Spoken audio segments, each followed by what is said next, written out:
Assalamualaikum warahmatullahi wabarakatuh. Baik, di sini saya akan menjelaskan sedikit tentang komunikasi Islam, komunikasi efektif, strategi komunikasi, dan teknik komunikasi. Langsung saja, pengertian komunikasi Islam, yaitu mengajak manusia kepada jalan dakwah yang lebih menekankan kepada nilai-nilai agama dan sosial budaya, yakni dengan menggunakan prinsip dan kaidah yang terdapat dalam Al-Quran dan hadis. Yaitu selanjutnya, ada dua hal yang perlu diperhatikan dalam perbedaan komunikasi Islam dan komunikasi Barat. Yang pertama, komunikasi Barat bersifat individualistik dan bebas nilai. Yang kedua, komunikasi Islam yakni memiliki konsepsi aplikasi tentang bagaimana tata hidup yang harmonis dan pesan yang disampaikan mengandung unsur yang mengarahkan manusia kepada kemaslahatan dunia dan akhirat. Prinsip penerapan komunikasi Islam dikemukakan pada ayat Al-Quran sebagaimana di bawah ini, yaitu ayat yang pertama, seluruh manusia kepada jalan Tuhan dengan hikmah dan pelajaran yang baik, dan bantalah mereka dengan cara yang baik pula. Quran Surah An-Nahl ayat 125. Dan berkatalah kamu kepada manusia dengan cara yang baik. Quran Surah Al-Baqarah ayat 8. Perkataan yang baik dan pemberi maaf yang lebih baik daripada sedekah yang diiringi dengan sesuatu yang menyakitkan perasaan.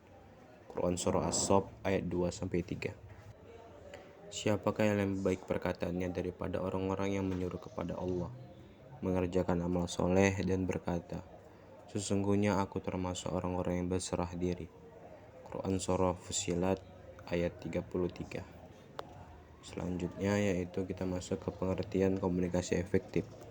Maksud dari komunikasi yang efektif adalah komunikasi yang berhasil mencapai kesepahaman antara pengirim dan penerima pesan. Menurut Tommy Suprapto dalam buku Pengantar Teori dan Manajemen Komunikasi 2009, komunikasi dikatakan efektif apabila komunikan menerima pesan, makna atau maksud sebagaimana yang dihendaki oleh pengirim pesan. Komunikasi efektif bisa diketahui secara verbal maupun non-verbal. Verbal berarti komunikasi efektif bisa dilihat dan penyampaiannya dan penerima pesan, sedangkan non-verbal bisa dilihat dari gerak-gerik tubuh serta raut wajahnya. Selanjutnya, membangun komunikasi yang efektif ada 3. Tidak bertele-tele, menjadi pendengar yang baik, perhatikan intonasi bicara. Yang dimaksud tidak bertele-tele yaitu artinya menyampaikan isi sebuah pesan, kita tidak menyampaikannya secara berputar-putar. Kita bisa menyampaikan isi pesan dengan tutup poin, jadi lawan bicara bisa langsung memahami isi pesan tersebut. Yang kedua, menjadi pendengar baik, dapat membangun komunikasi efektif. Selain berbicara dengan baik, kita juga harus menjadi pendengar yang baik. Yang ketiga, perhatian intonasi bicara, gaya bahasa yang sesuai. Lawan bicara bisa mengartikan pesan yang berbeda dengan makna yang kita maksud.